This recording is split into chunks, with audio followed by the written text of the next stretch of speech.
ہر دور میں ایسا ہوا ہے کہ جب کسی کو سمجھایا جائے اور اس کا نفس نہ مان رہا ہو، اس کے نفس پہ شاک ہو، تو وہ پھر کب بات مانتا ہے؟ جب میرے حضور نے لوگوں کو سمجھایا کہ تم غلط راہوں پہ ہو تو وہ ماننے کے لیے تیار تھے، لیکن کیا یہ کہہ کے راستہ فرار کا اختیار کیا گیا کہ یہ دور نہیں رہا کہنے کا ٹھیک ہے اپنی مرضی جائیں جہنم میں؟ کہا نہیں، تم مانو نہ مانو میں تمہاری دہلیز تک پہنچ کے اللہ کا پیغام پہنچاؤں گا۔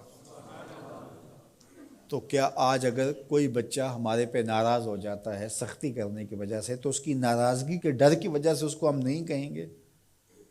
تو ایسا نہیں ہوتا۔ وقتی طور پہ اگر اس کو سمجھ نہیں بھی آ رہی، لیکن ایک وقت آئے گا وہ سمجھے گا کہ میرا خیر خواہ یہ تھا۔ وہ استاد، وہ مربی ہمارے جنہوں نے سختی کی ہمارے اوپر، اور پھر آج ہم کسی منزل پہ اگر پہنچے تو ہم ان کے شکر گزار ہوتے ہیں کہ نہیں ہوتے؟ کہ فلاں استاد فلاں زمانے میں بڑی سختی کی لیکن ہم پڑھے ہی اس کی وجہ سے ہیں۔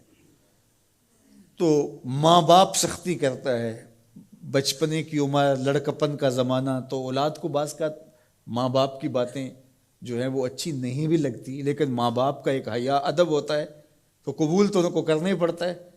اس وقت وہ کہتے ہیں شاید ماں باپ ہمارے پہ ناجائز سختی کر رہے ہیں، لیکن ایک وقت آتا ہے تو وہ سمجھتے ہیں کہ ہم سنور کے نکھر کے جو معاشرے کا حسن بنے، یہ ماں باپ نے تراشا تھا تو ایسے بنے، پھر وہ ماں باپ کے شکر گزار ہوتے ہیں۔ تو اس لیے آپ کسی سے ہمدردی کریں تو وقتی طور پہ تو اس کو تکلیف ہوگی، لیکن بعد میں آپ کا شکر گزار ہوگا۔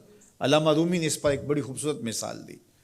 کہتے ہیں ایک شخص درخت کے نیچے لیٹا ہوا تھا اور خراٹے لے رہا تھا۔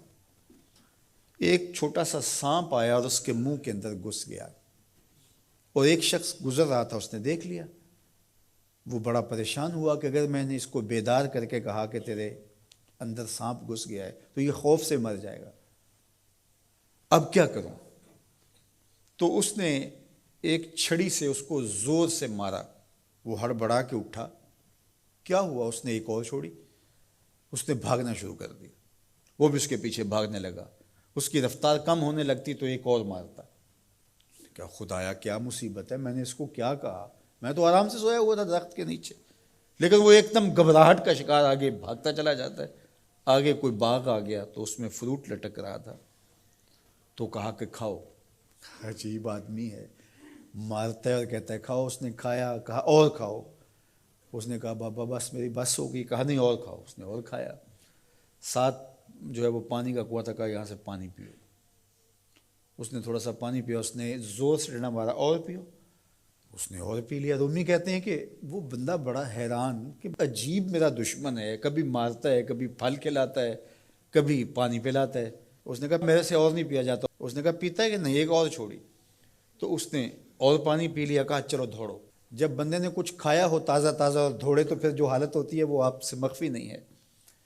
تو پھر دوڑنے لگا، تو آگے جب گیا تو کوئی ٹھوکر لگ گئی۔ پانی پیا تھا بھرپور اور فروٹ کھایا تھا، اور پہلے بھی دوڑ بھاگ کے آیا تھا، اب بھی دوڑنا شروع کر دیا، اور پیچھے سے جو ہے وہ ہاتھ میں ڈنڈا پکڑا، اور وہ رحم کاری نہیں رہا۔ تھوڑا سا ڈھیلا ہونے لگتا ہے تو زور سے مارتا۔ دوڑتے ہو کہ نہیں دوڑتے؟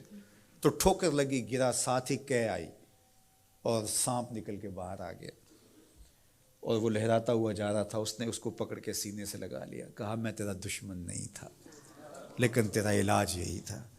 تو میں نے تجھ کو اتنا مارا ہے، میں تجھ سے معذرت کرتا ہوں۔ اس نے کہا میں تیرے سے معذرت کرتا ہوں جو مجھے تیرے پہ غصہ آتا رہا، اس لیے کہ تو میرا خیر خواہ تھا۔